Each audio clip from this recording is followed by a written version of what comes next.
ನಾಳೆ ಮಧ್ಯಾಹ್ನ 3 ಗಂಟೆವರೆಗೂ ಟೈಮ್ ತಗೊಂಡ್ರೆ ಸ್ವಲ್ಪ ಸೆಕ್ಯೂರಿಟಿ ವೈಸ್ ತೊಂದರೆ ಆಗುತ್ತೆ ಅನ್ನುವಂಥ ನಿಟ್ಟಿನಲ್ಲಿ ಬೆಳಗ್ಗೆ 10 ಗಂಟೆಗೆ ಈಗ ಟೈಮ್ ಫಿಕ್ಸ್ ಆಗಿರೋದು. ಸತತ 1.5 ಗಂಟೆಗಳ ಕಾಲ ಚರ್ಚೆ ಆದ ನಂತರದಲ್ಲಿ ರಾಜ್ಯಪಾಲರು ಆಹ್ವಾನ ಕೊಟ್ಟಿದ್ದಾರೆ. ಅದರ ಪ್ರಕಾರ ನಾಳೆ ಬೆಳಗ್ಗೆ 10 ಗಂಟೆಗೆ ಪದಗ್ರಹಣ ಕಾರ್ಯಕ್ರಮ ನಡೆಯುತ್ತೆ. ಇನ್ನು ದಳಪತಿ ವಿಜಯ್ ಕ್ಯಾಬಿನೆಟ್ನಲ್ಲಿ ಕನ್ನಡಿಗನಿಗೆ ಸ್ಥಾನಮಾನ ಸಿಗ್ತಾ ಇದೆ. ಬಹಳ ಹೆಮ್ಮೆಯ ವಿಚಾರ ಇದು. ನಾಳೆ ವಿಜಯ್ ಅವರ ಜೊತೆಗೆ ಸುನಿಲ್ ಆನಂದ್ ಅವರು ಪ್ರಮಾಣ ವಚನವನ್ನ ಸ್ವೀಕರಿಸಲಿದ್ದಾರೆ. ತುಮಕೂರು ಮೂಲದ ಟಿವಿಕೆ ಪಕ್ಷದ ಶಾಸಕ ಆನಂದ್ ಅವರು ಮೆಟ್ಟುಪಾಳ್ಯಂ ಕ್ಷೇತ್ರದಲ್ಲಿ ಟಿವಿಕೆಯಿಂದ ಸ್ಪರ್ಧೆ ಮಾಡಿ ಗೆದ್ದಿದ್ದಾರೆ. ಸುನಿಲ್ ಆನಂದ್ ಅವರು ಸೇರಿದಂತೆ ಒಟ್ಟು 9 ಮಂದಿ ನಾಳೆ ಸಚಿವರಾಗಿ ಪ್ರಮಾಣ ವಚನವನ್ನ ಸ್ವೀಕರಿಸಲಿದ್ದಾರೆ. ಅಲ್ಲಿಗೆ ಆನಂದ್ ಅವರು ಸೇರಿದಂತೆ 9 ಮಂದಿ ಒಟ್ಟು ನಾಳೆ ಸಚಿವರಾಗಿ ಪ್ರಮಾಣ ವಚನವನ್ನ ಸ್ವೀಕಾರ ಮಾಡ್ತಾ ಇರೋದು. ಈ ಮೆಟ್ಟುಪಾಳ್ಯಂ ಕ್ಷೇತ್ರದಲ್ಲಿ ಟಿವಿಕೆಯಿಂದ ಸ್ಪರ್ಧೆ ಮಾಡಿ ಗೆದ್ದಿರುವಂತಹ ಸುನಿಲ್ ಆನಂದ್ ಅವರೇನಿದ್ದಾರೆ, ತುಮಕೂರು ಮೂಲದ ಟಿವಿಕೆ ಪಕ್ಷದ ಶಾಸಕರು ಇವರು ಕೂಡ ನಾಳೆ ಸಚಿವರಾಗಿ, ಇವರು ಸೇರಿದಂತೆ ಒಟ್ಟು 9 ಮಂದಿ ನಾಳೆ ಸಚಿವರಾಗಿ ಪ್ರಮಾಣ ವಚನವನ್ನ ಸ್ವೀಕರಿಸಲಿದ್ದಾರೆ. ಸೊ ಅಲ್ಲಿಗೆ ಇವತ್ತು ಬೆಳಿಗ್ಗೆಯಿಂದ ಆದಂತಹ ಬೆಳವಣಿಗೆಗಳನ್ನು ನಾವೇನು ನೋಡ್ತಾ ಇದ್ದೀವಲ್ಲ, ಬಿಕಾಸ್ 4 ದಿನದಿಂದಲೂ ಕೂಡ ಇದೇ ರೀತಿಯಾದಂತಹ ಹಾವು ಏಣಿ ಆಟ ಆಡ್ತಾ ಇದ್ದಿದ್ದು. ಒಂದ್ಸಲ ಬೆಂಬಲ ಇದೆ ಅಂತಿದ್ರು, ಇನ್ನೊಂದ್ಸಲ ಇಲ್ಲ ಅಂತಿದ್ರು, ಬಟ್ ಕ್ಲಾರಿಟಿ ಇರಲಿಲ್ಲ. ಯಾರು ಕೂಡ ಬಂದು ಅಧಿಕೃತವಾಗಿ ಹೇಳಲಿಲ್ಲ. ಆಮೇಲೆ ಒಂದಷ್ಟು ಡಿಮ್ಯಾಂಡ್ಗಳನ್ನು ಇಟ್ಟಿದ್ದಾರೆ ಅಂತೇಳಿ. ಆಮೇಲೆ ಯಾವಾಗ ಅಧಿಕೃತವಾಗಿ ಸುದ್ದಿಗೋಷ್ಠಿಯನ್ನು ನಡೆಸಿ ಅವ್ರು ಹೇಳಿದ್ರು, ಒಂದು VCK ಕ್ಲಿಯರ್ ಕಟ್ ಆಗಿ ಹೇಳಿದೆ, ಈಗ ನಮ್ಮಿಂದಾಗಿ ಅವರು ಮುಖ್ಯಮಂತ್ರಿ ಆಗೋದನ್ನು ತಪ್ಪಿಸಿದ್ರು ಅನ್ನುವಂಥ ಅಪವಾದ ನಮ್ಮ ಮೇಲೆ ಬೇಡ. ಅದರ ಜೊತೆಗೆ ಇನ್ನೂ ಒಂದಷ್ಟು ವಿಚಾರಗಳನ್ನು ಅವ್ರು ಸುದ್ದಿಗೋಷ್ಠಿ ನಡೆಸಿದಂಥ ಸಂದರ್ಭದಲ್ಲಿ ಹೇಳಿದ್ರು, ಯಾವ ಕಾರಣಕ್ಕಾಗಿ ಅವರು TVK ಪಕ್ಷದ ಜೊತೆಗೆ ಕೈ ಜೋಡಿಸ್ತಾ ಇದ್ದೀವಿ ಅಂಥೇಳಿ. ಆಮೇಲೆ 108 ಸ್ಥಾನ ಪಡೆದಿರುವಂಥ ಕಾರಣಕ್ಕಾಗಿ ಒಂದು ಮೆಜಾರಿಟಿ ಅಂದರೆ ಜಾಸ್ತಿ ಲಾರ್ಜೆಸ್ಟ್ ಪಾರ್ಟಿಯಾಗಿ ಹೊರಹೊಮ್ಮಿರುವಂಥ ಕಾರಣಕ್ಕಾಗಿ ಅವ್ರ ಜೊತೆಗೆ ಹೋಗ್ತಾ ಇರೋದು. ಅದರ ಜೊತೆಗೆ ವಿಜಯ್ ಅವರಿಗೆ ನಾನು ಹೇಳ್ತಾ ಇದ್ದಲ್ಲ, ಅವರಿಗೆ ಅಧಿಕಾರ ನಮ್ಮಿಂದ ಅವರಿಗೆ ಅಧಿಕಾರ ಕೈ ತಪ್ಪಿತು ಅನ್ನುವಂಥ ಅಪವಾದ ಬರಬಾರ್ದು.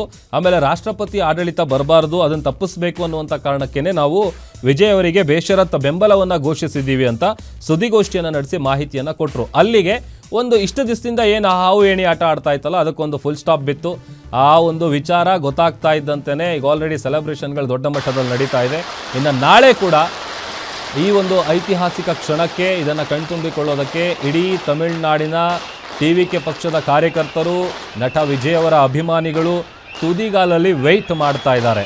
ಆಮೇಲೆ ಇನ್ನು ನಾಳೆ ಪದಗ್ರಹಣದ ಕಾರ್ಯಕ್ರಮಕ್ಕೆ ಸಂಬಂಧಪಟ್ಟಂತೆ ಎಲ್ಲ ರೀತಿಯಾದಂಥ ಸಿದ್ಧತೆಗಳು ಕೂಡ ಭರದಿಂದ ನಡೀತಾ ಇದೆ. ತಮಿಳುನಾಡಲ್ಲಿ ಮೊದಲ ಬಾರಿಗೆ ಅಲ್ಪಸಂಖ್ಯಾತರ ಸರ್ಕಾರ ಬರ್ತಾ ಇರೋದು. ಕ್ರಿಶ್ಚಿಯನ್ ಸಮುದಾಯ ಜೋಸೆಫ್ ವಿಜಯ್ ನೇತೃತ್ವದ ಸರ್ಕಾರ ಈಗ ರಚನೆ ಆಗ್ತಾ ಇರೋದು ಫಾರ್ ದ ಫಸ್ಟ್ ಟೈಮ್. ಇದೇ ಮೊದಲ ಬಾರಿಗೆ ಅಲ್ಪಸಂಖ್ಯಾತರ ಸರ್ಕಾರ. ಯಾಕೆ ಅಂತ ಅಂದರೆ ತಮಿಳುನಾಡಲ್ಲಿ ಚುನಾವಣೆಗೂ ಅಥವಾ ಈ ಪಾಲಿಟಿಕ್ಸಿಗೂ ಅಲ್ಲಿರುವಂಥ ಜನರಿಗೂ ಅದು ಭಾವನೆಗಳ ಜೊತೆ ಕನೆಕ್ಟ್ ಆಗಿರುತ್ತೆ. ಅಷ್ಟು ಈಸಿಯಾಗಿ ಅವರು ಬೇರೆ ಪಕ್ಷಗಳಿಗೆ ಅಥವಾ ಹಿಂದೆಯಿಂದ ಏನು ಅವರೊಂದು ರೂಢಿ ಮಾಡ್ಕೊಂಡು ಬಂದಿರ್ತಾರಲ್ಲ, ಅದೇ ರೀತಿಯಾದಂಥ ವೋಟಿಂಗು ಅಥವಾ ಅವ್ರ ಮೈಂಡ್ ಸೆಟ್ ಹಾಗೆ ಇರುತ್ತೆ.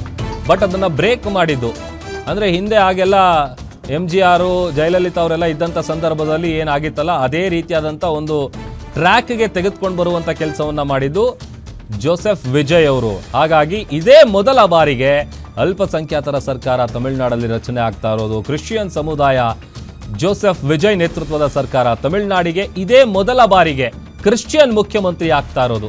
13ನೇ ಮುಖ್ಯಮಂತ್ರಿಯಾಗಿ ಪ್ರಮಾಣ ವಚನವನ್ನು ಸ್ವೀಕಾರ ಮಾಡಲಿದ್ದಾರೆ ಜೋಸೆಫ್ ವಿಜಯ್ ಅವರು.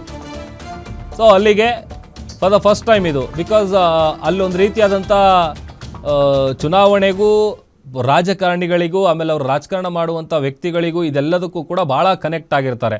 ಅಷ್ಟು ಈಸಿಯಾಗಿ ಅವ್ರ ಕಡೆಯಿಂದ ಓಟ್ ಪಡೆಯೋದಾಗಲಿ ಅಥವಾ ಮೊನ್ನೆ ಸ್ಥಾಪನೆ ಆಗಿರುವಂಥ ಪಕ್ಷಗಳು ಹೋಗಿ ಓಟ್ ಕೇಳಿದ ತಕ್ಷಣ ಅವ್ರು ಅಷ್ಟು ಬೇಗ ಮೈಂಡ್ ಸೆಟ್ ಚೇಂಜ್ ಮಾಡ್ಕೊಳ್ಳಲ್ಲ. But for the first time Vijay ಅವರು ಯಾವಾಗ 2024ರಲ್ಲಿ TVK ಪಕ್ಷವನ್ನು ರಿಜಿಸ್ಟರ್ ಮಾಡಿಕೊಂಡು ತಾವು ಚುನಾವಣೆಗೆ ನಿಂತ್ಕೊಳ್ಬೇಕು, ಒಂದು ಬದಲಾವಣೆ ತರಬೇಕು ಅನ್ನುವಂಥ ಒಂದು ಹೆಜ್ಜೆಯನ್ನು ಇಡ್ತಾರೆ.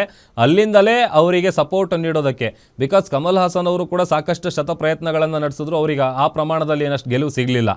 ಬಿಕಾಸ್ ಇವರು ಪಕ್ಷ ಸ್ಥಾಪನೆ ಮಾಡಿದಂಥ ಸಂದರ್ಭದಲ್ಲಿ ಹಿಂಗೆ ಆಗುತ್ತೆ ಅಂತೇಳಿ ಭಾಳಷ್ಟು ಜನ ಅಂದ್ಕೊಂಡಿದ್ರು.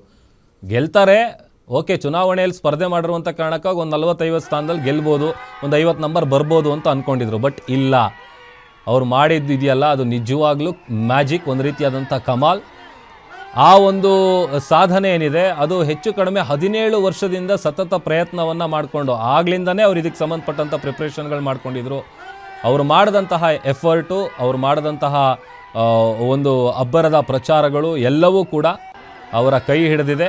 ಈಗ ನಾಳೆ 13ನೇ ಮುಖ್ಯಮಂತ್ರಿಯಾಗಿ ಪ್ರಮಾಣ ವಚನವನ್ನು ಸ್ವೀಕಾರ ಮಾಡಲಿದ್ದಾರೆ ಬೆಳಗ್ಗೆ 10 ಗಂಟೆಗೆ ನಟ ವಿಜಯ್ ಅವರು.